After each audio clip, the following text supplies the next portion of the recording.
నాకు లేనే లేదుగా నీవు తోడుండగా. నువ్వు తెలిసి అందరం అన్నామా, ఏ భయం లేదయ్యా నువ్వు నాతో ఉండే. ఆ రోజు దానియేలుతో ఉన్న నా దేవా, ఆ రోజు షడ్రక్ మెషక్తో ఉన్న నా దేవా, వారితో ఉన్నప్పుడు వారికి ఎలాంటి భయం లేదు. అగ్నిగుండంలో పడేసిన తండ్రి వారికి భయం లేదు నాయన. వారికి నాయన సింహము బోనులో పడేసిన వారికి భయం లేదు. ఈ రోజు నువ్వు నాతో ఉన్నా నాకు భయం లేదయ్యా. అందరం ఉన్నాం. ఏ భయము నాకు లేనే లేదుగా నీవు తోడుండగా. ఏ దిగులు నాకు లేనే లేదుగా నీ కృప నా తోడుండగా. ఎంత పడిపోయినా అవును తండ్రి నైనా, నేను ఎంత లోతులో పడిపోయినా తండ్రి నైనా, వెళ్ళిపోయినా ప్రతి పాత్రను సరిచేయగల పరమా కుమారి. ఎంత లోతులో పడిపోయినా నైనా, ఎంత లోతులో పడిపోయినా నన్ను లేవనెత్తేవాడు దేవుని స్తుతిద్దాం. గట్టిగా బిగ్గర దేవుని స్తుతిద్దామా. నన్ను కాపాడువాడు నైనా, నన్ను కాపాడువాడు తండ్రి నైనా. వెళ్ళిపోయిన ప్రతి పాత్రను సరిచేయగల పరమా కుమారి. ఎంత లోతులా, ఎంత లోతు పాపములో మనం పడిపోయినా, ఎంత లోతున సమస్యలలో మనం పడిపోయినా, ఈ రోజు దేవుడు మనందరికీ వాగ్దానం ఇస్తున్నాడు. నేను నిన్ను బయటికి తీసుకొస్తా, ఈ రోజు నేను నిన్ను పరిపూర్ణంగా చేస్తా. ప్రతి పాత్రను సరిచేయగల పరమా కుమారి. ఆరాధన ఆరాధన ఆరాధన ఆరాధన ఆరాధన. ఈ రోజు నీ జీవితం మారుటకు, ఈ రోజు నీ కథ మారుటకు, ఈ రోజు దేవుడు ఈ రోజు వాగ్దానం ఇస్తున్నాడు. ఈ రోజు నీ కథ మారబోతుంది. నువ్వు నమ్మితే ఈ రోజు నువ్వు నమ్మకమే నీ కథ మార్చబోతుంది. ఆరాధన ఆరాధన ఆరాధన నీకేనయ్యా. ఆరాధన ఆరాధన ఆరాధన నీకేనయ్యా. ఆరాధన నోదెచ్చు సంగమంతా. ఆరాధన ఆరాధన ఆరాధన నీకేనయ్యా. ఆరాధన ఆరాధన ఆరాధన నీకేనయ్యా. ఆరాధన మొలకసారదమా. ఆరాధన ఆరాధన ఆరాధన నీకేనయ్యా. ఆరాధన ఆరాధన ఆరాధన నీకేనయ్యా. గొర్రెల కాపరి అయిన దావీదు నీవు రాజుగా చేసినావుగా. అవును తండ్రి, నేను దావీదు కథ మార్చావు. గొర్రెల కాపరిని నేను రాజులాగా చేశావు తండ్రి. నేను నీ బలమునే ఇచ్చినావయ్యా. అందరం ఉన్నామా? గొర్రెల కాపరి అందరం కళ్ళు మూసుకున్నాం. అందరం కళ్ళు మూసుకుని దేవుని స్తుతిద్దామా. నీవు రాజుగా చేసినావుగా, నువ్వు రాజుగా చేసావు తండ్రి. దునియాతోను పాడబుట్టుటకు నీ బలమునే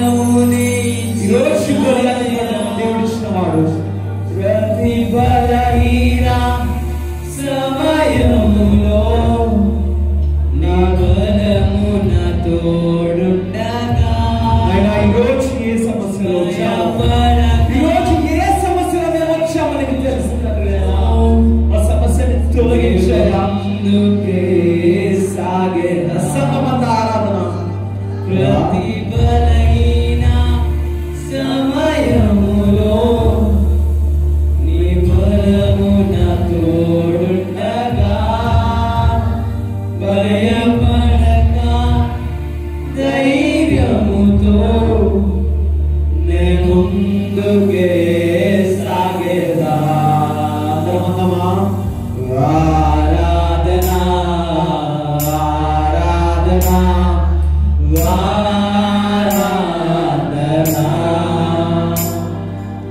ఆరాధన ఆరాధన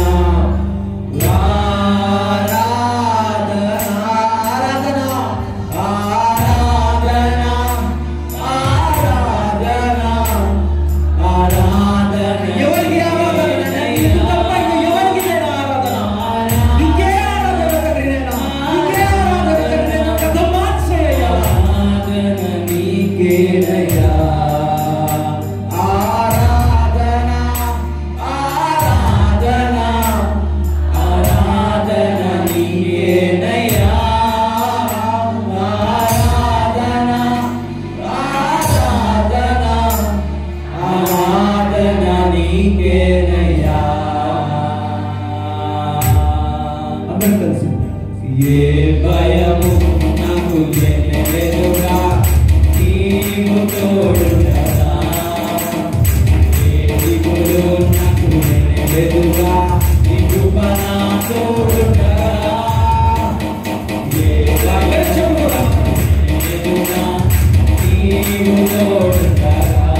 పురపాపి అయిన నాకు నిన్ను ప్రేమించినానుగా.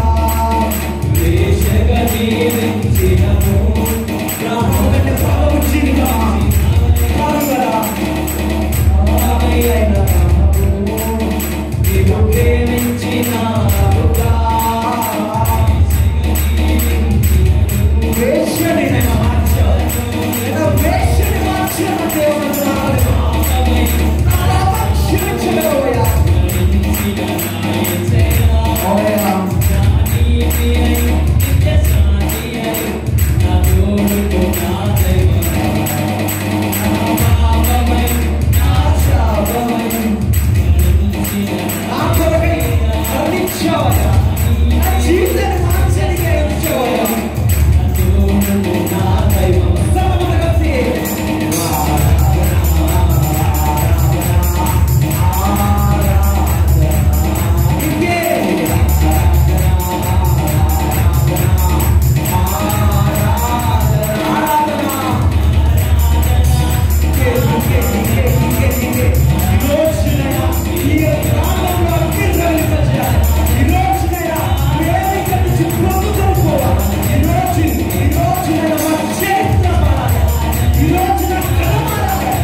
అయ్యా రాహాబు జీవితాన్ని మార్చవయ్యా,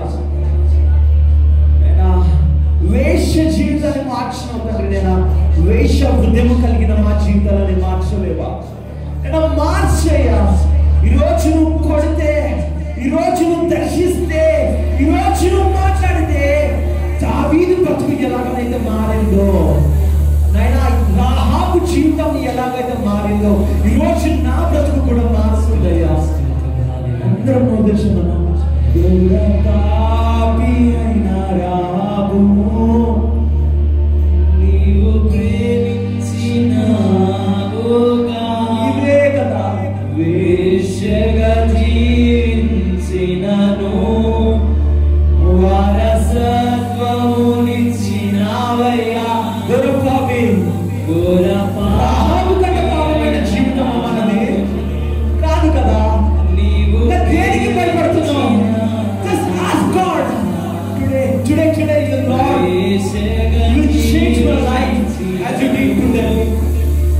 వారసత్వమునిచ్చినవయ్యా. ప్రతి బలహీన సమయములో నాకు నా దైవమా, భయపడక ధైర్యముతో నీ ముందుకే సాగు.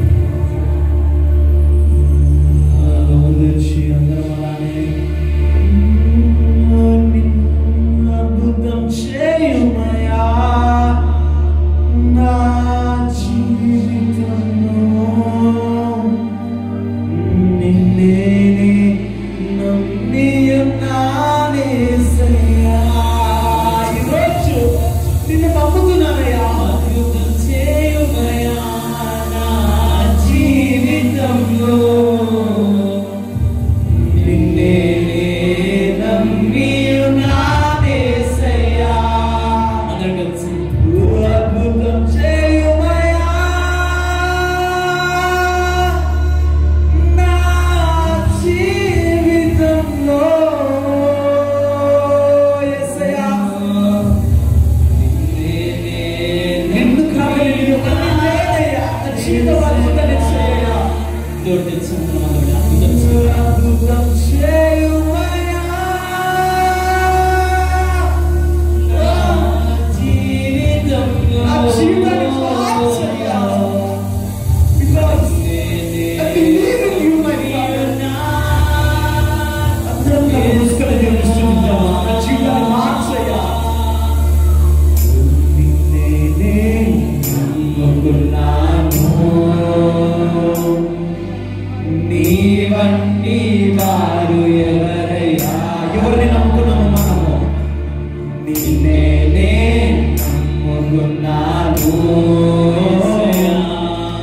నీ వంటి వారు లేరయ్యా. అందరం కలిసి నిన్నే నమ్ముకున్నాను, నీ వంటి వారు ఎవరయ్యా? ఎవరయ్యా ఇలాంటి వారు? నేను ఎవరిని నమ్ముకుంటా? కష్టకాలంలో నేను ఎవరి దగ్గరికి వెళ్తానయ్యా? నీ దగ్గరికి కాకుండా. నీ వంటి వారు ఎవరయ్యా? అద్భుతం చేయుమయా దావీదు జీవితంలో చేసిన అద్భుతం, యోసేపు జీవితంలో చేసిన అద్భుతం, రాహాబు జీవితంలో చేసిన అద్భుతం నా జీవితంలో చేయయ్యా. నా జీవితాన్ని మార్చయ్యా. నిన్నే నమ్మానయ్యా. అద్భుతం చేయుమయా జీవితంలో,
నీ వంటి వారు లేరయ్యా.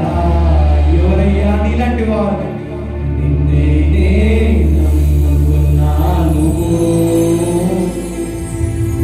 నీ వంటి వారు లేరయ్యా.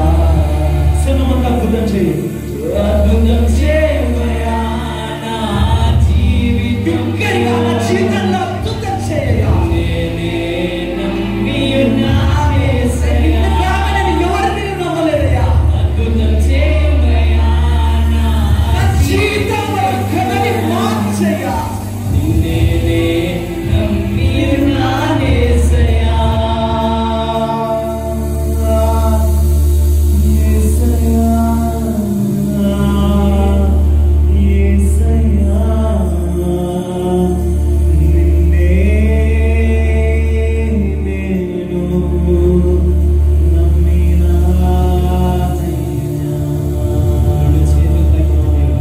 గట్టిగా హల్లెలూయా చెప్దామా? హల్లెలూయా, హల్లెలూయా.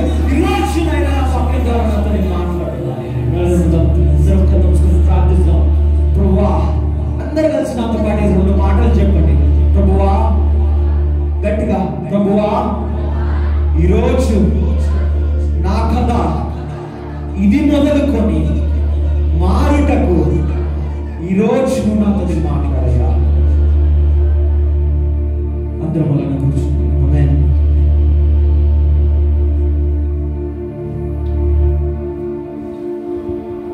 హల్లెలూయా.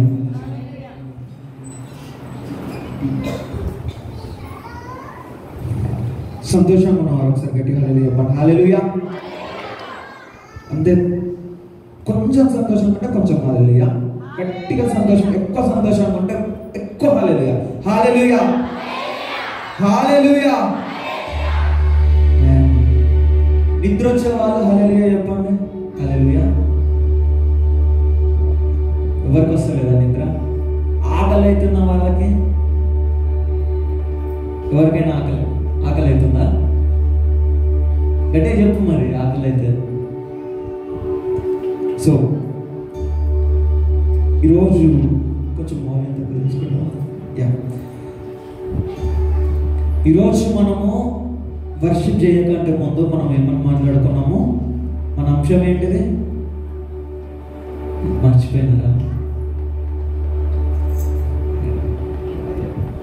మా మమ్మీ ఇక్కడికి వెళ్ళి చెప్తుంది, పాస్టర్ గారు ఇక్కడ నుంచి చెప్తున్నారు. ప్లీజ్ ఎవరన్నా సరే, మన గురించి తెలిసిందే కాబట్టి నేను మరొకసారి చెప్తా. ఈరోజు మనము ధ్యానించుకోబోయే అంశం పేరు నమ్మకం ద్వారా మన కథ మారుతుంది. నమ్మకం ద్వారా ఏమవుతుంది? ఎవరి కథ మారుతుంది? కథ అంటే స్టోరీ కాదు, మళ్ళీ ఇక్కడ మన చరిత్ర మారుతుంది. ఎందుకనంటే దేవుడు, మనము బైబిల్లో మనం చూసినట్టయితే ఎవరినైతే దేవుడు ఆశీర్వదించాడో, ఎవరినైతే దేవుడు దీవించాడో, ఎవరినైతే దేవుడు ఆయన వాళ్ళ చరిత్రని వాళ్ళని మార్చాడో, వాళ్ళందరి జీవితాలు మొదలైంది నమ్మకంతో. అవునా కాదా? ఆ నమ్మకంతోనే మన కథ మారుద్ది, ఆ నమ్మకంతోనే మన చరిత్ర మారుద్ది, ఆ నమ్మకంతోనే మన జీవితాలు మార్చబడతాయి. ఈరోజు నేను చెప్పినట్టు ఎప్పుడన్నా నాకు మా మమ్మీ పాస్టర్ గారు నన్ను వచ్చి వాక్యం చెప్తావా, ఇవాళ ఫస్ట్ సండే కదా వాక్యం చెప్తావా, లేకపోతే ఈరోజు చెప్పు అన్నప్పుడల్లా ప్రతిసారి నేను ఎప్పుడు ఏమని చెప్తానంటే వద్దు, నేను చెప్పా. చాలా తప్పించుకుంటాను నేను. వాక్యం చెప్పు అనంటే వర్షిప్ చేస్తానేమో, పాటలు పాడతా, కానీ వాక్యం చెప్పు అంటే లేదు మమ్మీ నేను చెప్పాను అని అంట. ఒకవేళ నేను చెప్పాల్సి వచ్చినా కానీ లైవ్ తీసేస్తా. ఈరోజు లైవ్ కూడా లేదు, అది ఫోన్ అట్లా ఉందంతే. సో అంటే ఎందుకు అన్నానంటే, అది నేనేమనుకుంటున్నానంటే నాకు భయం చెప్పడానికి ఫస్ట్ థింగ్. ఎందుకనంటే దేవుడు అంటాడు చూసినావా, చెప్పేటోడు మంచిగా, వినేటోడు బాగానే ఉంటాడు రా బాబు, నువ్వు చెప్పేటోడు నువ్వు సక్కలేవు అని అనుకో నీకు. కాబట్టి నేను ఎప్పుడు చెప్పడానికి ఇష్టపడను. కానీ ఎందుకో సడన్గా 3 రోజుల నుంచి ఫస్ట్ సండే కదా ఫస్ట్ వాక్యం చెప్తామని అనుకున్నాం. కానీ మళ్ళీ మనసులో ఏమనిపిస్తున్నానంటే వర్షిప్ చేయాలి. ఇప్పుడు వాక్యం చెప్పి మళ్ళా తర్వాత వర్షిప్ అంటే బాగోదు, వర్షిప్ చేసినాకనే వాక్యం చెప్తే బాగుంటుంది, కానీ మెయిన్ మెసేజ్ మా అమ్మాయి చెప్తుంది కదా, ఇంకెప్పుడన్నా ఆలోచిద్దామని అనుకున్నాం. అప్పుడు సడన్గా మా మమ్మీకి బాగాలేదు. నిన్న మా మమ్మీ అడగను కూడా అడగలేదు. జస్ట్ ఏమన్నదని అంటే వేరే పాస్టర్ని పిలుద్దామని అనుకుంటున్నాను అన్న, ఎందుకు అని అంటే బాగాలేదు కదా, కొంచెం నీరసంగా ఉంది నాకు, వేరే పాస్టర్ని పిలుద్దామని అంటే వేరే పాస్టర్ ఎందుకు మమ్మీ, నేనే చెప్తాను. అదే చెప్పిన తర్వాత అప్పటికి అయిపోలేదు. అది చెప్పిన తర్వాత 10 నిమిషాలకి నేను రియలైజ్ అయ్యి, మమ్మీ అసలు నేనెందుకు ఒప్పుకున్నా నాకే తెలియకుండా. మా మమ్మీ షాక్ అయింది. అదే నేను ఎందుకు ఒప్పుకున్నానో నాకే తెలియదు మమ్మీ. దేవుడు నాతోని ఏం మాట్లాడాలని అనుకుంటున్నాడో, ఎవరి జీవితాన్ని మార్చాలని అనుకుంటున్నాడో ఏదో నాకు తెలియదు, కానీ ఒకవేళ నాతోనే మాట్లాడాలని అనుకుంటున్నాడో నాకు తెలియదు. కాబట్టి నేను రాత్రి అంతా నేను ఏం ప్రిపేర్ కాలేదు, నాకు ఏం చెప్పాలో ఏం మాట్లాడాలో తెలియదు. కానీ పొద్దున లేచాక నాకు నేను చెప్దామని అనుకున్నది ఏంది అంటే, నేను ఒక అంశం అనుకున్నా, అది మా మమ్మీ దాంట్లో కొన్ని చేంజెస్ చెప్పింది, పాస్టర్ గారు కొన్ని చేంజెస్ చెప్పారు. ఆ తర్వాత ఇదంతా కాదు, పొద్దున లేచినప్పుడు నేను ప్రేయర్ చేసుకున్నా, దేవుడా ఈరోజు నేను ఏం చెప్పాలి, పోనీ నువ్వు నాతో ఏం చెప్పాలి అన్నప్పుడు, నువ్వు నమ్మినావు కదా, నమ్మినప్పుడు నీ కథ ఎట్లా మారింది, నువ్వు నమ్మినావు కదా నన్ను దేవుడు లేడన్నావు. మీ డాడీ చనిపోగానే దేవుడు ఎక్కడిది, దేవుడు అంటే మా డాడీ చచ్చిపోతున్నా, దేవుడు అంటే నాకు ఈ పరిస్థితి వచ్చిన, నా ఏజ్ ఉన్న వాళ్ళందరూ కాలేజీలకి మంచిగా సోపులు పడకుండా తిరుగుతుంటే నేను ఇంత కష్టపడుతున్నా, అసలు దేవుడు అంటే నా నన్నోని ఈరోజు మైకు బట్టి దేవుని స్తుతిస్తున్నా. ఆమేన్, హల్లెలూయా. ఈరోజు నేను పాటలు పాడకుండా తప్పించుకుంటా తిరిగినోని ఈరోజు నేను చెప్తా, నేను దేవుడు ఒకవేళ నాకు అనుమతిస్తే దేవుని పని చేయడానికి ఏ రోజున నేను సిద్ధంగా ఉంటా.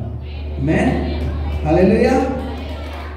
ఇదే అభిషేక్ ఒకప్పుడు ఏమంటుండే తెలుసా, చిన్నగా ఉన్నప్పటి నుంచి మా డాడీ నన్న, నువ్వు పాస్టర్వే కదా, లాస్ట్ అంకుల్ దుబాయ్ నుంచి వచ్చిన అంకుల్తో షేర్ చేసుకుంటుండే.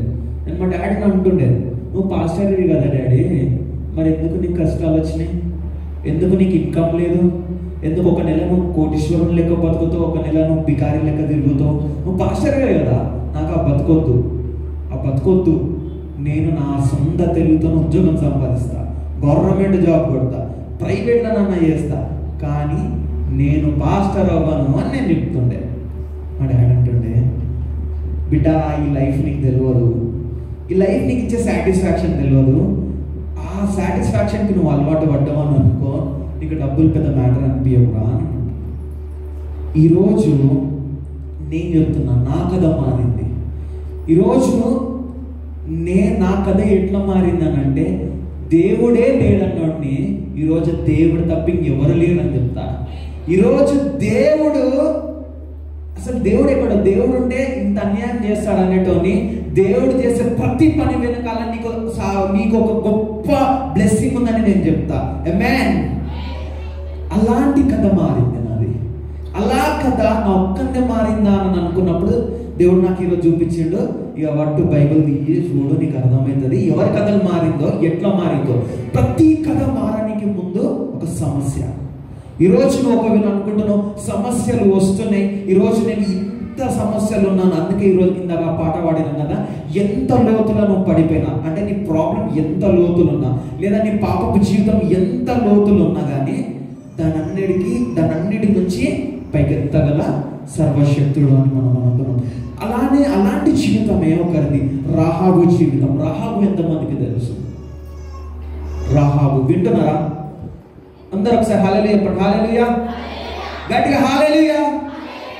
రాహాబు ఎంతమందికి తెలుసు? రాహాబు సో చాలా మందికి తెలియదు కావచ్చు, అంటే మనం బైబిల్ చదివితే తెలుస్తుంది. ఓకే, ఫస్ట్ రాహాబు ఎవరో తెలుసుకున్నాం. జోషువా 2వ అధ్యాయము 1, జోషువా 3, యెహోషువ గ్రంథము 2వ అధ్యాయము 1వ వచనం. ఎవరైనా చదువుతారా? తెలుగులో చదువు.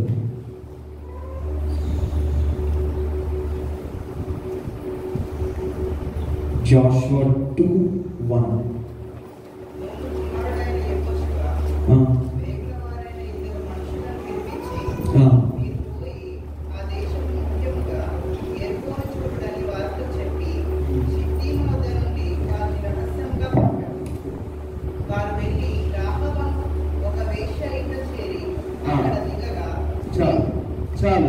అక్కడికి చాలు.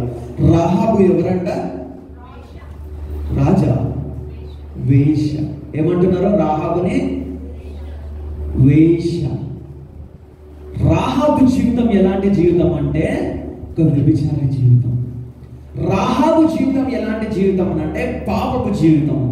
ఎంత పాపపు జీవితం అని అంటే ఇప్పుడనంటే ఏమో అనుకోవచ్చు, కానీ అప్పట్లో వేశ్యలని కానీ వ్యభిచారం చేసే వాళ్ళని రాజుల కాలం ఎలా ఉంటుండేనంటే వాళ్ళని ఊరి లోపల కూడా రానిచ్చేటోళ్ళు కాదు, ఊరి బయట వెళ్ళేసేటోళ్ళు. ఊరి బయటనే వాళ్ళు ఉండాలి, వాళ్ళతో ఎవరు మాట్లాడేటోళ్ళు కాదు, వాళ్ళు ఎవ్వరు వాళ్ళని చూసేటోళ్ళు కాదు, వాళ్ళతో మాట్లాడేటోళ్ళు కాదు, వాళ్ళని పలకరించేటోళ్ళు కాదు. కానీ పాపం మాత్రం అందరూ వాళ్ళతో చేసేవారు. అలాంటి జీవితమైన రాహాబుకి యెహోషువ ఇద్దరు ఇజ్రాయేలీలని ఆమె దగ్గరికి పంపించిందనంట. పంపించి వాళ్ళతో అంటే వాళ్ళకి ఏమని చెప్పిండనంట, మీరు పట్టణాలన్నీ తిరిగిరండి, అలానే ఎరికో పట్టణాన్ని కూడా చూసేసిరండి. ఎరికో పట్టణంలో రహాబు అని ఒక వేశ్య ఉంటుంది, ఆమె ఇంట్లో మీరు బస చెయ్యండి అన్నప్పుడు ఇజ్రాయేలీలు ఏమన్నారు? ఆ ఇద్దరు వ్యక్తులు, అగో మనం ఎవరు, మన కులమేంది, మన గోత్రమేంది, ఇజ్రాయేలీలో మన దేవుడు ఎవరు, మనమేంది వేశ్య ఇంట్లో ఉండేంది అని అన్నారా? అనలేదు.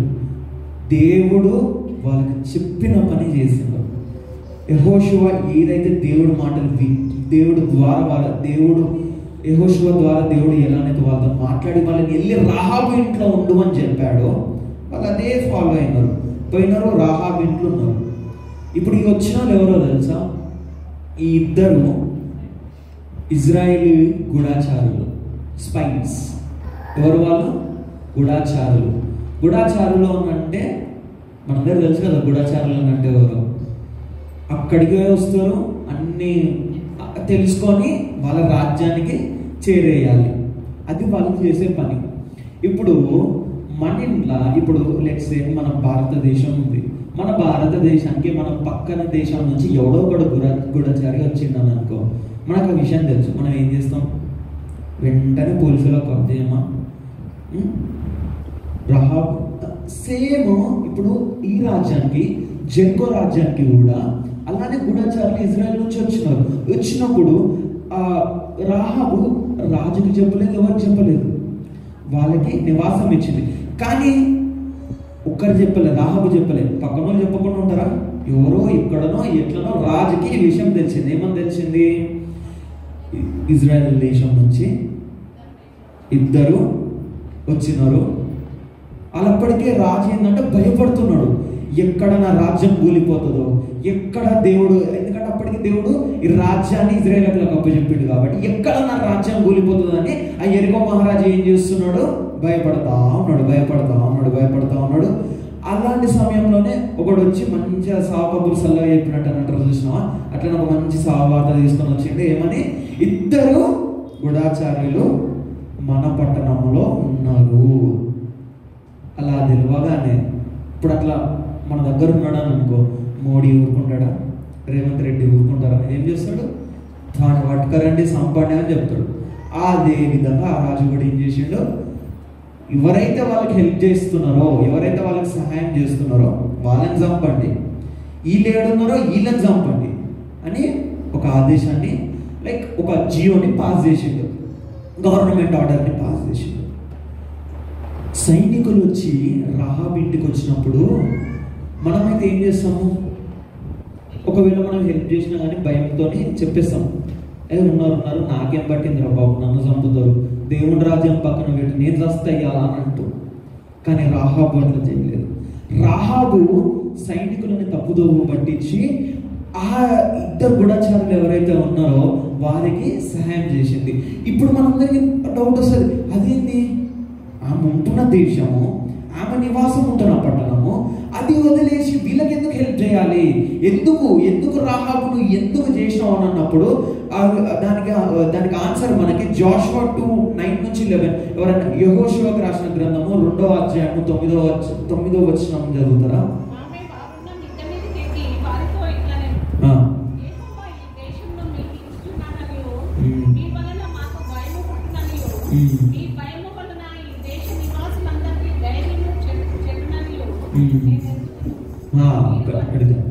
ఆమె ఏమని చెప్తుందనంట, రాహాబు ఏమని చెప్తుంది, నేను నమ్ముతున్నా ఈ దేశము దేవుడు మీకు ఇచ్చాడని. దేమని నమ్ముతున్నానంట, దేవుడు మీకు ఈ దేశాన్ని ఇచ్చాడని నేను నమ్ముతున్నాను. నా నమ్మకాన్ని బట్టి నేను మీకు సహాయం చేస్తున్నాను. ఆ నమ్మకం ద్వారానే ఎరికో పర్వతాలన్నీ, ఎరికో పట్టణము మొత్తం కూలిపోయినా, ఎరికో గోడలన్నీ కదిలిపోయినా ఆమె ఇల్లు మాత్రము చెక్కు చెదరలేదు అనంట. దేని వల్ల? రాహాబు నమ్మకం వల్ల. ఏం నమ్మింది? యేసుక్రీస్తుకి ఆ పట్టణము దేవుడు వాళ్ళకి అప్పచెప్పాడు, ఇశ్రాయేలులోకి ఆ పట్టణాన్ని అప్పచెప్పాడు అని చెప్పి రాహాబు నమ్మింది. ఏ పరిస్థితిలో నమ్మింది? ఏ పరిస్థితిలోనంటే, రాజు చంపనికి చూస్తున్నాడు. నువ్వు ఇక్కడ రాజు ఒక జియోపాస్ చేసి ఉన్న వాళ్ళని చంపండి, సహాయం చేసే వాళ్ళని చంపండి, మొత్తం అదైతే రాజ్యము పట్టణము మొత్తం వ్యతిరేకంగా ఉంది. ఎక్కడ దొరుకుతారా అదంటారు చూసినా, ఏదైతే సాతాను చూస్తాడు, ఎవరు ఏడ దొరుకుతాడో, ఎవరిని మింగుదామని చూస్తాడు చూసినావా, ఆ విధంగా రాజు వెతుకుతున్నాడు. ఏడ వీళ్ళు దొరుకుతారు, ఈ గూఢచారులు ఏడ దొరుకుతారో వాళ్ళని పట్టుకొని ఏడ చంపుదామని చూస్తున్నాడు. అలాంటి సమయంలో రాహాబు ఏం నమ్మింది? దేవుడు రాజ్యము కొరకు ఇది కావాలి, ఈ రాజ్యము దేవుందని నమ్మింది. దానికోసం నిలబడ్డది. ఆ నమ్మకాన్ని బట్టి నిలబడ్డది. కాబట్టి దేవుడు రాహాబుకి ఏమి ఇచ్చాడు తెలుసా? ఎవ్వరికి ఇయ్యలేంది ఇచ్చాడు. రాహాబుకి వారసత్వం ఇచ్చాడు. వారసత్వం అంటే ఏంటి తెలుసా? రాహాబు ఒక వ్యభిచారి. ఊరి బయట ఎక్కడనో ఒక మూలకు బ్రతికే ఒక వ్యభిచారిని దేవుడు రాజ్య కుటుంబం చేశాడు. ఆమేన్. ఎవరు రాజ్య కుటుంబము? రాహాబే తెలియదు.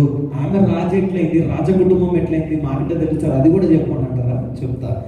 రాహాబు ఇజ్రాయేలు ఎరికో పట్టణం మొత్తం కూలిపోయినాక అక్కడ ఒక వ్యక్తిని వివాహం ఆడింది. ఆ వివాహం ఆడిన వ్యక్తి పేరు షాలోము. షాలోముకు రాహాబుకి ఒక కొడుకు పుడతాడు, బెజోజు రూత్కి పెళ్ళి అవుతుంది. రూత్కి ఓబేద్, ఐ డోంట్ నో తెలుగులో దాన్ని ఎట్లా ప్రొనౌన్స్ చేస్తారో, ఓబేద్ అనే ఒక కొడుకు పుడతాడు. ఆ కొడుకుకి ఇంకో కొడుకు పుడతాడు. ఆయన పేరు యెషయా. ఇంగ్లీష్ లైక్ జిజ్. ఓకే, యెషయా. ఓకే, ఆ కొడుకుకి పుట్టిన వాడే మహారాజైన దావీదు. ఆమేన్. ఇప్పుడు చెప్పండి, రాహాబు చరిత్ర మారిందా మారలేదా? రాహాబు కథ మారలేదా? రాహాబు నమ్మకము తనని ఏం చేసింది? వ్యభిచారి నుంచి రాజ్య కుటుంబానికి మార్చింది. ఈరోజు ఎవడైనా ఇప్పుడు దావీదు మహారాజానికి ఎవడైనా వచ్చి, ఏ దావీదు అప్పట్లో మీ ముత్తాత, మీ తాత, మీ నానమ్మ ఒక వ్యభిచారి కదా అన్నట్టు దావీదు ఊరుకుంటాడా? తలలు తెగిపోతాయి. దేవుడు మారిస్తే అలా ఉంటుంది. దేవుడు కథ మార్చినప్పుడు ఆ కథని ఎవ్వడు కదిలించలేడు. ఇప్పుడు రాహాబుని తలుచుకున్న ప్రతి ఒక్కరు కూడా దావీదు యొక్క వంశీకురాలు. దావీదు ఎవరు? దావీదు దేవుని వంశీకుడు.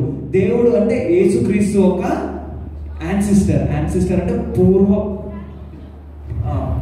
దావీదు వంశంలో యేసుక్రీస్తు పుట్టాడు. So David is Jesus ancestor. అంటే రాహాబు ఇండైరెక్ట్ గా ఎవరు? దేవునికి తల్లి. ఆమేన్. హల్లెలూయా.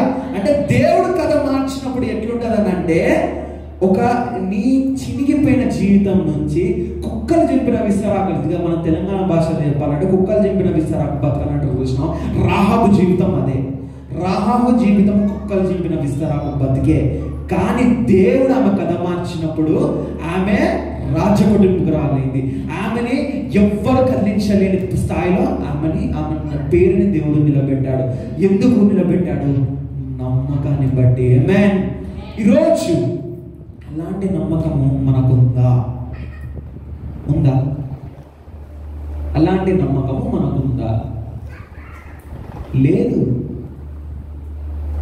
ఈరోజు నేనే చెప్తున్నా కదా, ఒకవేళ మన దేశంలో ఏదన్నా ఇప్పుడు యుఏఈ కంట్రీస్ లాంటి ఇట్లాంటివి ఉంటాయి, అక్కడికి వెళ్ళి మనం సేవ చేయగలుగుతామా?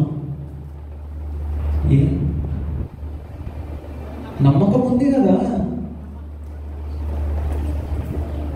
ఎందుకు చేయలేము? అరే, జెరికో పట్టణము రాజు చంపేస్తాను తిరిగినాడు. అసలు ఆ పట్టణమే కాదు, ఈమెది ఆ పట్టణం గోడలు కూల్చి అక్కడ ఇజ్రాయెల్ నిలబెట్టిన దేవునికి ఒక వేరే మతాలున్న దగ్గర మనం చెప్పడం కష్టమా?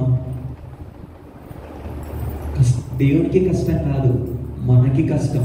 ఎందుకు కష్టం అని అంటే మనకి నమ్మకం లేదు.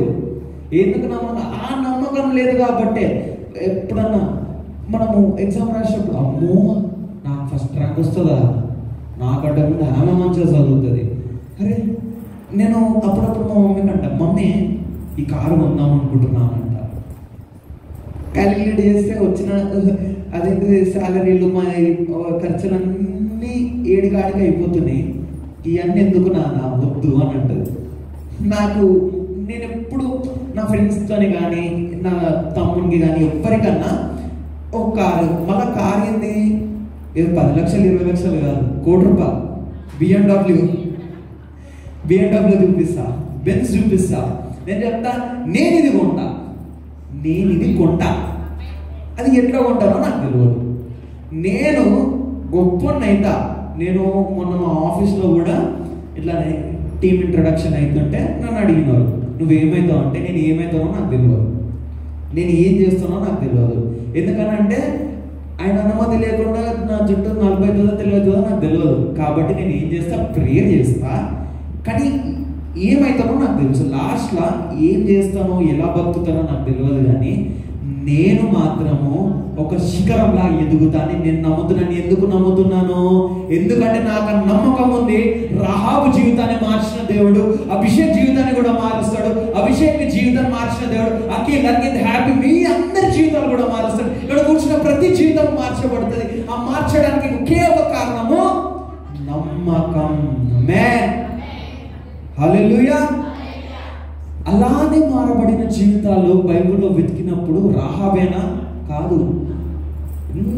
మనకు చాలా పాపులర్ స్టోరీ, నాకు ఇష్టమైన ఒక గొప్ప స్టోరీ దావీదు.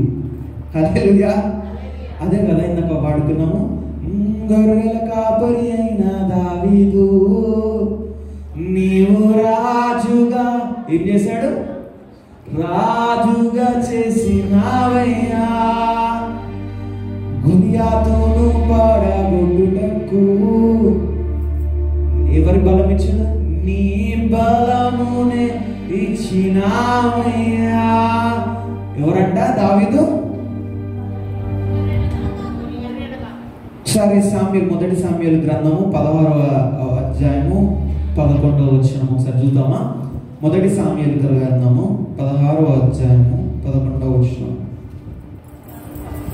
16-11.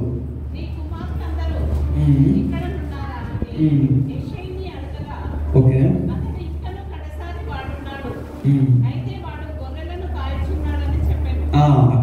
అక్కడికి చాలు. ఇవ్వడంట. నాకు వాళ్ళ డాడీ చెప్తున్నాడంట, నాకు ఇన్నేనని అదేంటిది సమయంలో వచ్చి నీకు ఇంతమంది కొడుకులు అని అంటే, నాకు ఒకడు ఉన్నాడులే, వాడు పనికి మాలినోడు. ఎవడాడు? పనికి మాలినోడు. ఏం చేస్తుంటాడు? గొర్రెలు కాస్తా ఉంటాడు. అరే వీళ్ళందరూ మరి నీకు మిగతా కొడుకులందరూ బలశాలీలు, యుద్ధాలు చేస్తారు, బలవంతులు, మొత్తం అందము ఐశ్వర్యం అంతా.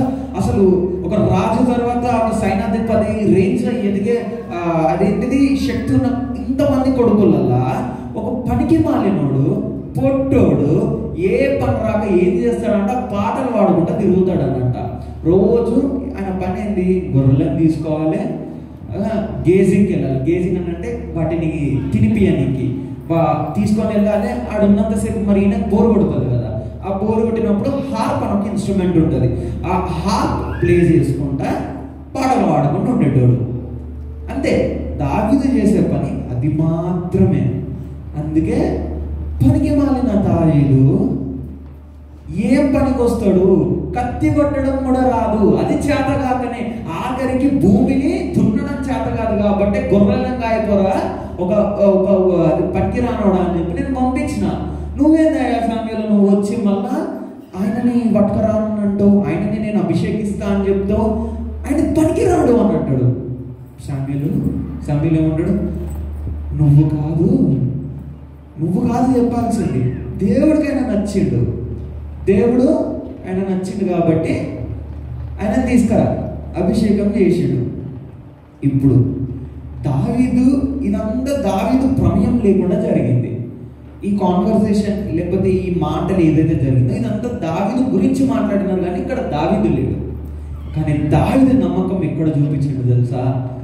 ఎప్పుడైతే దేవుడు వెళ్ళి గొలియాతుని పడగొట్టుకోని అన్నప్పుడు అప్పుడు అన్నారంట, రాజు వచ్చి దావీదు దాన్ని ఏమంటారు, ఆర్మర్ వేసుకో, ఆర్మర్ కవచం, రక్షణ కవచం వేసుకోరా అంటే అది లూజ్ ఉంది, మీరందరూ ఇంత పొడుగు ఉన్నారు, మీకు గవ వేసుకుంటే నాకేడే సరిపోతాయి. సరిపోవు, పోనీ ఈ కత్తి పట్టుకోవు, కత్తో ఈటో గొడ్డలో గొడవలో ఏదో పట్టుకోవు అయ్యా అంటే అయ్యన్నీ నాకు వాడడానికి రాదే అన్నట్టు. మరి నువ్వు ఎట్లా చంపుదామని అనుకుంటున్నావు? గొలియాతు ఎవరు? గొలియాతు అని అంటే ఆజానుభావుడు అంటారు. గొలియాతు ఆజానుభావుడు కాదు, గొలియాతు జైంట్. ఆజానుభావుడు వేరు. ఒక మనిషి అంటే 6 ఫీట్లో 7 ఫీట్లో ఉంటే ఆజానుభావుడు అని అంటాం. గొలియాతు ఒక జైంట్ అని అంటే వాళ్ళు మనుషుల కనంటే రాక్షసులు. వాళ్ళు మన బైబిల్లో చాలాసార్లు వీళ్ళ ప్రస్తావన ఉంటుంది, చాలా మంది ఉంటారు, అది ఎప్పుడైనా వేరే టైంలో చూద్దాము. గొలియాతు ఇస్ అ జైంట్ అని అంటే ఒక మామూలు మనుషులు కాదు, వాళ్ళు రాక్షస మనుషులు. ఉండడానికి ఒక పొడుక్కుంటారు, బలశాలలో వాళ్ళని పెట్టుకొని రాజు దున్నుకుంటూ వస్తున్నాడు. అలా దావీదు వాళ్ళ పట్టణంకి వచ్చినప్పుడు దావీదు ఏమంటాడు, నేను దేంతో కొడతా గొలియాతుని దేంతో కొడతా అని అన్నాడు. ఏంటది? ఏ రాయి? ఉడిసే రాయి. అది చిన్నప్పుడు సండే స్కూల్లో నేను దావీదునే గొలియాతుకో కైసే మారా, గుమా గుమాకే మారా. అదేనా? తెలుసా సండే స్కూల్ సాంగ్? ఎట్లా కొట్టిండు? గుమా గుమాకే గుమా గుమా కొడితే ఆ దెబ్బతో దావీదు కథ మారింది. ఆమేన్. ఏ దెబ్బ? గొలియాతును కొట్టిన దెబ్బతో దావీదు ఏమైండు? ఇక ఎవరు సౌలు గురించి పట్టించుకుంటలేదు, అయిపోయింది. సౌలు మహారాజు పోయాడు. సౌలు ఇప్పుడు ఎవరిపైనా గొర్రెలు కాసుకునేటోడు, ఎక్కడో మూలకు బతికేటోడు, అసలు వాళ్ళ ఇంట్లోనే ఆయనని ఎవరు పట్టించుకోనోళ్ళు, అందరికంటే చివరోడు, పొట్టోడు, అసలు అదేంటిది ఏ రకంగా కూడా రాజుకు అర్హత లేని వ్యక్తి ఈరోజు ఏమైపోయాడు? మహారాజు. దావీదు గురించి నువ్వు ఎప్పుడైనా మనం చూడండి, ఎప్పుడైనా దావీదు ప్రస్తావన వచ్చినప్పుడు దావీదు అని ఎవరు? దావీదు ద కింగ్ అని అంటారు. David the king. దావీదు మహారాజు అనే ప్రస్తావన వస్తుంది. ఎలా మార్చిండు ఆయన కథని? గొర్రెల కాపరియా. ఇప్పుడు ఎవరినన్నా మనం కాదు బయటికి వెళ్ళి నీకు బైబిల్లో దావీదు తెలుసా అని అంటే గొర్రెల కాపరి దావీదు అని అంటారా? దావీదు మహారాజు. ఎవరు? దావీదు మహారాజు. అట్లా ఉంటది దేవుడు కథ మారుస్తే. ఆమేన్. దేవుడు అక్కడ దావీదు చేసింది ఏంది? నమ్మకం. ఏం నమ్మకం ఉంచాడు? దేవుడు వెళ్ళి గొలియాతును కొట్టాను కానీ అగో మంచిగానే ఉన్నావు, గీలీలే కొట్టలేకపోతున్నారు, నేను ఎట్లా కొడతా దేవుడా, మళ్ళీ అది కూడా నాకు ఇదంతా వాడరాదని అన్నాడా? లేదే, నమ్మిండు. ఏం నమ్మిండు? చావైనా నీకే, బతికైనా నీకే. ఏమవుతుంది? నిన్ను నమ్ముతా, నిన్ను నమ్మి తను అంటాం చూసినావా, కొండకి ఏమేరేసాం? ఎంటికేరేస్తా అంటాం చూసినావా. కొండకి ఎంటగా ఎరా పడి వస్తే కొండ, పోతే ఏంటిది? ఎంటిక. ఇంత ఇప్పుడు అంటే కొంచెం జుట్టు పెంచుకున్నా కానీ ఇంత జుట్టులా ఇంకా మన ఆడవాళ్ళకి లైక్ గర్ల్స్కి లేడీస్కి అయితే ఇంకా పెద్ద ఉంటుంది. అంత జుట్టులా ఒక ఎంటగా ఆలోచిస్తామా మనం? చించాం కదా ఒక ఎంటగా. కానీ సామెత ఏమనంటారు? కొండకు ఎంటగా వేస్తా, వస్తే కొండ, పోతే ఎంటక. అలా దావీదు ఏం చేసింది తెలుసా? గొలియాతుకు నా ప్రాణమేరా, వస్తే గొలియాతు విత్ రాజ్యం, పోతే అక్కర్లేని నా జీవితం. ఏమైపోయాడు? మహారాజే కూర్చున్నాడు. ఆ తర్వాత ఎన్ని చేసినా కానీ ఎవరేమనుకున్నా కానీ మహారాజై మహాసింహాసనం అధిష్ఠించి దేవుడు ఎలా కావాలని అనుకున్నాడు దేవుడి రాజ్యం స్థాపించుటకు ఆయన జీవితం అక్కడికే మారలేదు. ఆయన జీవితము ఆయన జీవితంలో ఇంకా పరిపూర్ణం తీసుకొని వచ్చింది ఆయన వంశంలో మా యేసుక్రీస్తు పుట్టడం. అలా ఉంటుంది కథ మారుస్తే. ఆమేన్. నమ్మకాన్ని బట్టి మనం ఉన్నప్పుడు ఏమవుతుందనంట, మనము నమ్మకంతో ఉన్నప్పుడు దేవుడు మన కథని మారుస్తాడు. అలా మారినాయి ఈ కథలన్నీ, అలా మారినాయి. ఒక సమస్య రాగానే ప్రభా ఏంది నాకు ఈ సమస్య, అందరు మంచిగానే ఉన్నారు కదా, అగో వాళ్ళు చూడు, వాళ్ళు ప్రేయర్ చేయరు, ఏం చేయరు, కార్లు కొంటాను, బంగారం కొంటాను. ఎట్లుంటుంది అని అంటే నేను చెప్తా. ఇప్పుడు అదేంటిది, మన చుట్టూ తిరిగేటోళ్ళు, మన దగ్గర ఉండేటోళ్ళు మనమే ఏడుస్తాం. అగో చెల్లె మంచి చీరగా ఉన్నావు, మా మొగుడు ఉన్నాడు ఏం కొనిస్తాడు, ఏం లాభంలే. అరే ఇంకొంతమంది ఉంటారు, ఏం యేసు ప్రభులే అమ్మ చెల్లె. ఊర్లలో బాగా నేను యూట్యూబ్లో చూసినప్పుడు ఇట్లాంటివి బాగా కనబడతాయి. ఏం యేసు ప్రభులే చెల్లె, ఏముంది అయ్యే కష్టాలు అయ్యే ఏమున్నాయి, ఇది నడుస్తుంది. కానీ నడుస్తుందా? నువ్వు అట్లుంటున్నావు కాబట్టి అట్లా నడుస్తుంది. నమ్మకం ఏది? నువ్వు మారుతావు అనే నమ్మకం ఏది? ఆ రోజు మా నాన్నగారు చనిపోయినప్పుడు, పాస్టర్ గారు చనిపోయినప్పుడు నేను నమ్మలే మా జీవితాలు మారుతాయని. నేనన్నా యేసుక్రీస్తు లేడు, దేవుడు లేడు. మా తమ్ముడు అన్నాడు దేవుడు లేడు. మా డాడీని ఎట్లా తీసుకుంటాడు దేవుడు అంటే? మా మమ్మీ నమ్మింది, మా మమ్మీ ప్రార్థన చేసింది, బిడ్డ మీరు మారుతారు. ఈ రోజు మేము 5గురము, నా 2 బామ్మర్దులు, 3 అన్న తమ్ములము, మేము 5గురము. మేము ఏం చేసినా దేవుని ముందడ పెట్టే చేస్తాం. అలా పెట్టినప్పుడు నేను నా టీంలా యంగెస్ట్ ఎస్ఎంఈ, అంటే టిఎల్ తర్వాత టిఎల్, నా వయసు 24 సంవత్సరాలు. నా పొజిషన్కి రానికి ఒక్కొక్కరికి 30 సంవత్సరాలు పడుతుంది. నా వయసుకి నన్ను కొంతమంది, నేను ఈ గడ్డాలు పెంచుకునేది కూడా గందుకే. నన్ను చూస్తే కూడా భయపడాడు, నన్ను చూస్తే కూడా అరే నువ్వు చిన్న పూరంగా రానని అంటారు. అట్లీస్ట్ ఇద్దరు గడ్డం ఉంటే నన్ను పెద్దవాళ్ళని అనుకుంటారు అని చెప్పేసి. అంటే నా కథ అట్లా మార్చిండు. దేవుడిని నమ్మినప్పుడు, మా మమ్మీ ప్రార్థించి దేవుడిని నమ్మినప్పుడు మా తమ్ముడి కథ మార్చింది. ఏ జిమ్లోనైతే వాడు అదేంటి ట్రైనర్ లెక్క చేసిండో అదే జిమ్కి ఓనర్ అయి కూస్తున్నాడు. మ్యాన్ హల్లెలూయా. దేవుని నమ్మి నడిచినప్పుడు మా పిల్లల జీవితం మారింది.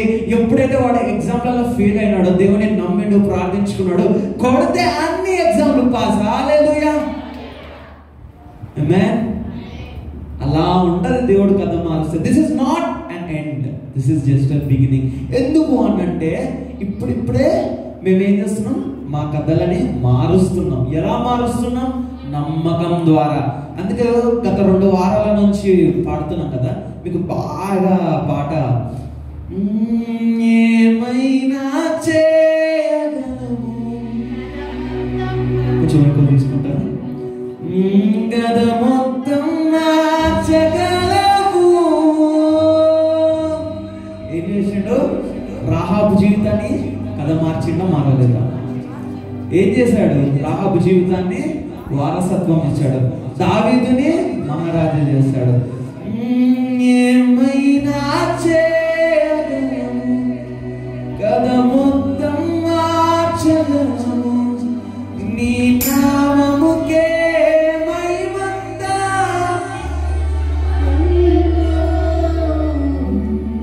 యేసయ్యా యేసయ్యా, నీకే నీకే సాధ్యము. ఎవరికి సాధ్యము? వాళ్ళ జీవితాలు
ఇప్పుడు మనం పాడుకున్నాం కదా, నా దేవా నీ ఆలోచనలన్నీ ఎంతో గొప్పవి.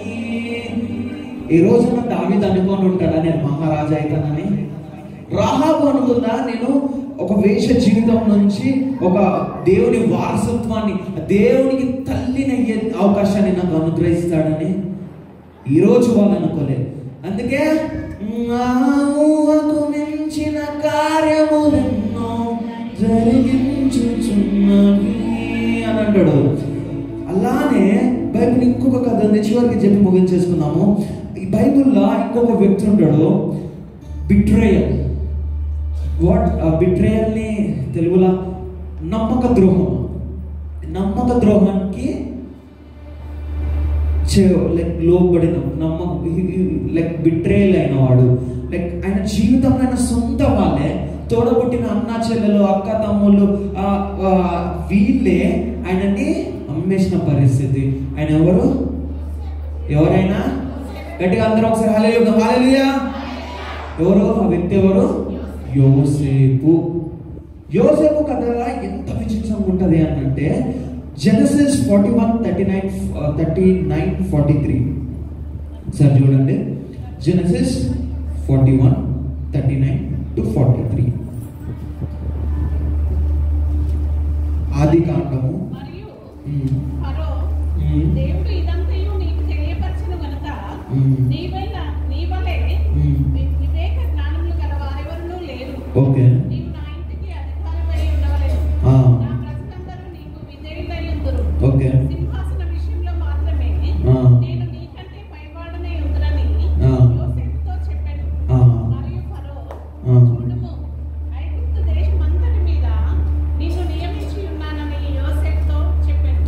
చాలా ఏమని చెప్తున్నాడు? ఫరో రాజు అంటున్నాడంట యోసేపుని, నేను సింహాసనము తప్ప, అంటే రాజుని కాబట్టి సింహాసనం విషయంలో నీకంటే ఒక మెట్టు ఎక్కువ ఉంటా కానీ మిగతా అన్ని విషయాలలో ఈ సమస్తము నీదే. ఇక్కడ సమస్తం అన్నిటికీ నిన్నే నాయకుని చేస్తున్నా. Take your own decisions. ఏమన్నా చేసుకో. నువ్వు ఏది చేసినా నీ అంత జ్ఞానమైన వాడు, నీ అంత తెలివి కలిగిన వాడు ఈ ప్రదేశంలో ఎక్కడ లేడంట. ఏమంటున్నాడు? నీ అంత జ్ఞానం కలిగిన వాడు. వింటున్నారా? దేవుడు ఇదంతయు నీకు తెలియపరచను గనుక ఆ. నీ వలె వివేక జ్ఞానములు గల వారెవ్వరునూ లేరు. ఆ. నీవు నా ఇంటికి అధికారివై ఉండవలెను. ఉమ్. నా ప్రజలందరూ నీకు విధేయులై ఉందురు. ఉమ్. సింహాసన విషయంలో మాత్రమే నేను నీకంటే పైవాడనై ఉందునని యోసేపుతో చెప్పాను. మరియు ఫరో, చూడుము, చూడుము, ఐగుప్తు దేశమంతటి ఏ దేశంలో? ఐగుప్తు దేశమంతటి మీద నువ్వే రాజు, తరువాత రాజు ప్రధానివి, ప్రధానమంత్రివి. నీ తర్వాతనే ఎవరైనా ఆఖరికి రాజు కుటుంబం కూడా యోసేపు తర్వాతనే. ప్రతి దానిపైన ఆయనకి అధికారం ఉంది. అలా అంత అధికారం ఉన్న యోసేపు ఏ పరిస్థితిలో వచ్చిండు తెలుసా? ఐగుప్తుకి బానిస బతుకు. ఎట్లొచ్చిండు? బానిస, ఒక సర్వెంట్, ఒక కూలోడు. దేవుడు ఆ పరిస్థితిలో వచ్చిన యోసేపుని ప్రధాని చేసిండు. ఇప్పుడు మనకి అంటే ఇప్పుడు ఎట్లుంటుంది అంటే, ఇప్పుడు ఒక స్టోరీ ఉంటుంది. మన ఇంట్లో పనిచేసేవారు, లేకపోతే పాలు పోసేవారు, ఎవరో మనకి ఇట్లా డైలీ హెల్పర్స్ ఉంటారు కదా, వాళ్ళందరూ ఉన్న పలంగా వాళ్ళ నుంచి ఎవరో ఒకరు సీఎం అయిపోతే ఎట్లుంటుంది? ఏమనిపిస్తుంది మనకి? రోజు ఇప్పుడు నన్ను ఎందుకు మా అంకిత్ ఉన్నాడు అని అనుకో, అందరికంటే చిన్నోడు, రోజు అన్న అన్న అన్న అన్న మా చుట్టూ తిరిగేటోడు ఉన్న పొలంగా ఒకటేసారి ప్రధాని అంకిత్ ఎట్లుంటది? నా తమ్ముడు కాదు, నేను చిన్నప్పుడు కొట్టి మరి నేర్పించిన. నేను నేర్పించకపోయినా, నేను ఏం చేయకపోయినా నేను ఏమని చెప్తాను? ఇగో ఈయన్నే వండుకున్నాడు. ఇప్పుడు అందరూ ఇద్దరు అమ్మఒడి కానీ, ఇప్పుడు కేసీఆర్ వాళ్ళ ఊర్లోకి వెళ్ళినప్పుడు కేసీఆర్ ఇది ఊర్లలో వీడియోస్ తీస్తారనమాట. ఇగో ఇగో ఇగో ఇగో ఈ చెట్టే కేసీఆర్ బట్టి ఉయ్యాలో ఇయ్యండు. లేకపోతే ఈ పూర్వంలో ఫ్రీడమ్ ఫైటర్స్ ఉంటారు కదా, ఇగో ఇగో ఈ కాలేజ్లోనే గాంధీజీ చదివిండు, ఈ జైలుకే గాంధీజీ వేయండు. అరే జైలు కూడా ఫేమస్ అయిపోతుందా? ఎందుకు? అంత ఫేమస్ వ్యక్తి ఆ జైలుకి వెళ్ళిండు కాబట్టి. కొంచెం అది తీయండి.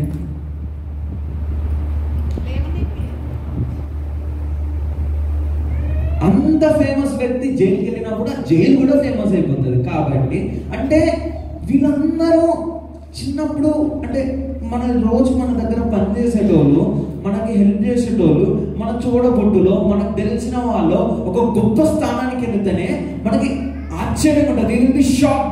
అరే ఎట్లా జరిగింది ఇది? ఎట్లా జరుగుతుంది? అరే ఎట్లా అయిపోయినారు వాళ్ళు?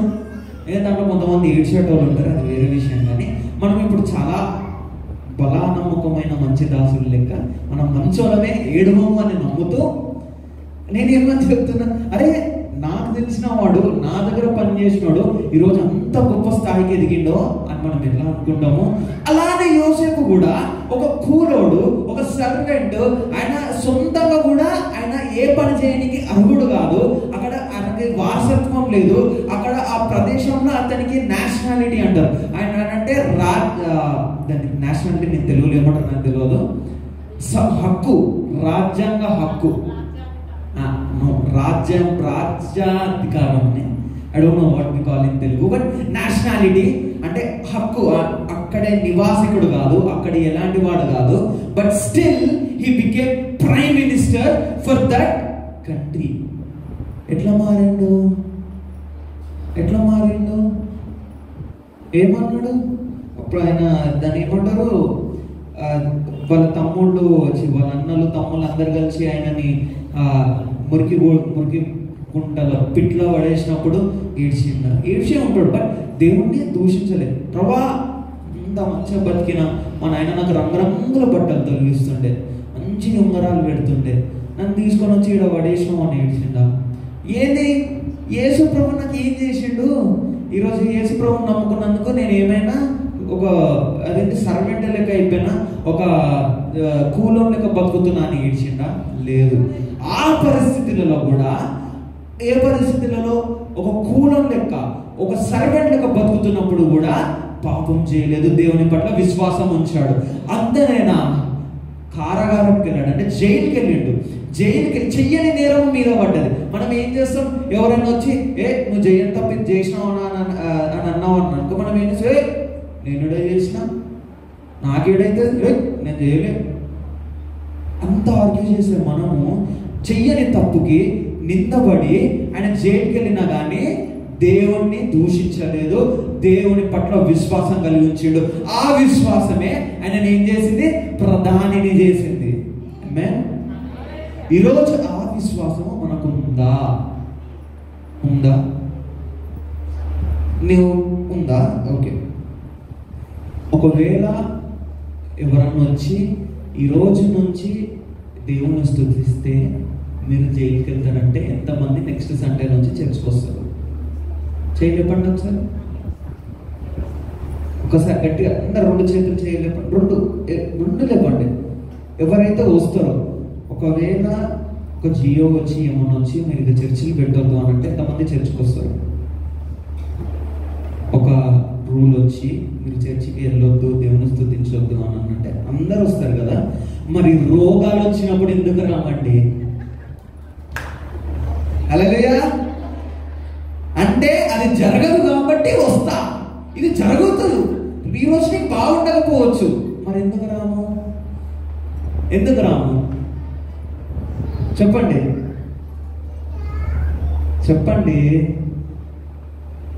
ఏది మీ విశ్వాసం? ఏది? డాక్టర్ దగ్గరికి వెళ్తారు కదా, మరి చర్చికి ఎందుకు రారు? విశ్వాసం ఎక్కడుంది? అక్కడ విశ్వాసం ఏది? ఎక్కడుంది విశ్వాసం? చర్చికి ఎందుకు రాము? రోగం వచ్చినప్పుడు ఎందుకు ఆన్సర్ లేదు? బ్రదర్, తమ్ముడు, నువ్వు ఇట్లాంటి క్వశ్చన్లు అడుగుతావా? ఇవన్నీ చాలా డిప్లొమాటిక్ క్వశ్చన్స్, ఇవన్నీ చాలా ట్విస్ట్ అండ్ టర్న్స్ ఉన్న క్వశ్చన్స్. ఇప్పుడు అది జరగదు కాబట్టి ఏం చేస్తాం? అది జరుగుతుంది అని అనుకుంటాము. కొంచెం మా బయట పిల్లలు చూడండి, అబ్బా వాళ్ళు గొడవ దిగుతున్నారు, కొంచెం వాళ్ళని లోపలికి తీసుకురంటే అటు నుంచి కింద పడితే ప్రాబ్లం అవుతుంది. చెప్పండి. విశ్వాసం లేదు. అది జరగని వాటికైతే విశ్వాసం ఉంటుంది. సో మనని మనము మోసం చేసుకున్నాడు కాదు. మనము దేవుని నమ్మినప్పుడు ఎట్లుండాలని అంటే, నువ్వు ఏ బాటలో నడిపినా ఎట్లాంటి ముళ్ళ బాటైనా సరే నేను నడుస్తా. ఎందుకనంటే ముళ్ళ బాట పూల బాట అవుతుంది. ఆ పూల బాట నీకు మహిమ తెచ్చే రీతిలో నేను నా వంశాన్ని మారుస్తా, నేను నా చరిత్రని మారుస్తా. ఈ రోజు దేవుడు మనకి ఏమని చెప్తున్నాడు? అయిపోయింది ఇక్కడితో. ఈ రోజు దేవుడు ఏమని చెప్తున్నాడు అని అంటే, నువ్వు దేవుని విశ్వసించినప్పుడు, నువ్వు దేవుని నమ్మినప్పుడు కొడితే నీ కథ మారుద్ది. అందుకే విశ్వాసం వల్ల నీ కథ మారుద్ది. ఎలానైతే రాహాబు జీవితం మారిందో, ఎలానైతే యోసేపు జీవితం మారిందో, ఎలా దావీదు జీవితం మారిందో, ఎలా షడ్రక్ మెషక్ అబేద్నెగోల జీవితం మారిందో, ఎలాగ దానియేలు జీవితం మారిందో. షడ్రక్ మెషక్ అబేద్నెగోలు ఏమయ్యారు? అగ్నిగుండంలో వేయబడ్డారు. దానియేలు ఎక్కడున్నాడు? సింహపు బోన్లో ఉన్నాడు. కానీ దేవుని స్తుతించడం మానలేదు. మనము రోగం రాగానే, ఒక సమస్య రాగానే దేవుడు వద్దు, దేవుడు లేడు, దేవుడు ఉంటే నాకు ప్రెగ్నెన్సీ రాదా, దేవుడు ఉంటే నాకు క్యాన్సర్ ఎందుకు వస్తుంది, దేవుడు ఉంటే నాకు అప్పులు ఎందుకైతే, దేవుడు ఉంటే నాకు ఎందుకు అవుతుంది అంటే, దేవుడు ఉన్నాడు కాబట్టి అదైంది. అది అవ్వడం వల్లనే నువ్వు రాజు అవుతావు, దేవుని రాజ్యానికి వారసుడు అయితే హల్లెలూయా. మన నమ్మకం ఎలా ఉండాలంటే, నాకు ఇష్టమైన మాట, నీతో ఉండే జీవితం అందరూ లిస్టులో పడమా, వేదనైన రంగుల పయనం.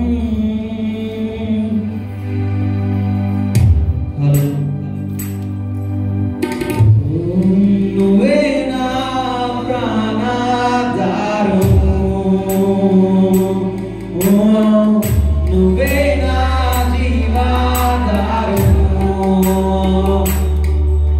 ఇప్పుడు తీర్మానం చేసుకున్న వాళ్ళే వాడండి, ప్రభువా రహాబు లెక్క ఒక వేషకరమైన నా జీవితం. మనము శరీరంతో పాపం చేయకపోవచ్చు, మనసులో పాపం ఉంటుంది కదా. ఏ రకమైన పాపంలోనైనా ఆ పాపలను క్షమించి రాహాబుకి ఎలానైతే నీ వారసత్వం ఇచ్చావో, దావీదుని ఎలానైతే గొర్రెల కాపరి నుంచి మహారాజును చేశావో, ఎలానైతే యోసేపుని ప్రధానిగా చేశావో, ఒక కూలోడి నుంచి నన్ను ఈరోజు ఒక మహాకిరీటం లాగా ఎదిగి తండ్రి అనాలి. ఈరోజు నేను ఒక మహాకిరీటం లాగా, మహాకిరీటం లాగా నేను ఎదగబడతాను. గట్టిగా హల్లెలూయా చెప్పండి. హల్లెలూయా. నువ్వే నా ప్రాణాధారము, నువ్వే నా జీవాధారము, నువ్వే నా ప్రాణాధారము, నువ్వే నా జీవాధారము. ఎవరితో అడుగుతాము? నీతో ఉండే జీవితం వేదనైన రంగుల పయనం, నీతో ఉండే జీవితం కాదేదైన మూల నా జీవితం, నీతో ఉండే జీవితం. నా జీవితం ఎలాంటి వేదనైనా, ఈరోజు ఎలాంటి సమస్యలైనా దేవుడితో విశ్వాసం ఇచ్చి నడిచినప్పుడు ప్రతిదీ మారబోతుంది. నువ్వే నా ప్రాణాధారము, నువ్వే నా జీవాధారము, నువ్వే నా ప్రాణాధారము, నువ్వే నా జీవాధారము. నీతో నేను జీవిస్తాను, నిన్నే నేను ప్రేమిస్తాను చిరకాలము. లోకంలో నా ఎన్నో లోకమంతా వ్యర్థము, అడగండి నేను చెప్తా. లోకాన్ని చూసి సదాకాలము అందరము నీతో నేను జీవిస్తాను కలకాలము, నిన్నే నేను ప్రేమిస్తాను చిరకాలము. లోకంలో నా ఎంతో వెతికా శూన్యము, చివరికి నువ్వే నిలిచావు సదాకాలం. నిన్ను విడువనయ్యా, నిన్ను విడువను దేవా నా ప్రభువా. ఈరోజు తీర్మానించుకుందామా? నిన్ను విడువనయ్యా. రాహాబుని మార్చావు, నిన్ను పట్టుకొని ఉంటా. నిన్ను విడువను దేవా నా ప్రభువా, నా ప్రాణ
హల్లెలూయా. ఈరోజు ఎవరైతే నేను దేవునితో నడుస్తానో, ఈరోజు ఎవరైతే నేను దేవుని విశ్వసిస్తానో, ఏ పరిస్థితిలోనైనా, ఎలాంటి పరిస్థితిలోనైనా నేను దేవుని నమ్ముతా, దేవుని విశ్వసిస్తా, దేవుని మార్గాన్ని నమ్ముతా, ఆ మార్గంలో నేను ఒక కెరటంలా ఎదుగుతానన్న వాళ్ళు గట్టిగా హల్లెలూయా, హల్లెలూయా.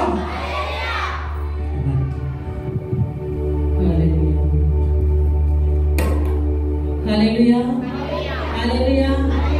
అభిషేకం ఒకసారి అందరం గట్టిగా చెప్పండి.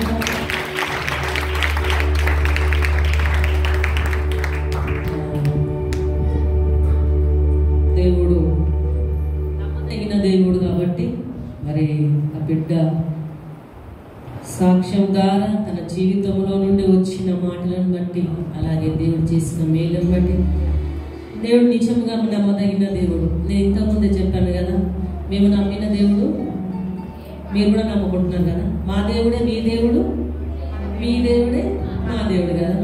మమ్మల్ని ఆశీర్వదించిన దేవుడు మిమ్మల్ని కూడా ఆశీర్వదిస్తాడు. ఎప్పుడు అటు ఇటు కాకుండా నమ్మకంలో ఉంటాయి. హల్లెలూయా. నువ్వు ఆశీర్వదించబడాలంటే యోసేపులాగా, దావీదులాగా ఆశీర్వదించబడాలంటే వారికి ఉన్న నమ్మకము మనకు ఉండే దేవుడు నిన్న నేడు నిరంతరం ఏకరీతిగా ఉండిన వాడు ఆశీర్వదిస్తాడు. లోకంలో ఏమున్నదండి? లోకంలో మనం ఇక్కడ నుండి బయటికి వెళ్ళగానే మన లోకం వైపు చూస్తాం. అందుకే మన ఆశీర్వాదాలన్నీ కోల్పోతాం. ఇక్కడ ఉన్నప్పుడు, ఇక్కడ వింటున్నప్పుడు బాగానే అనిపిస్తుంది, స్థిరంగా ఉండాలి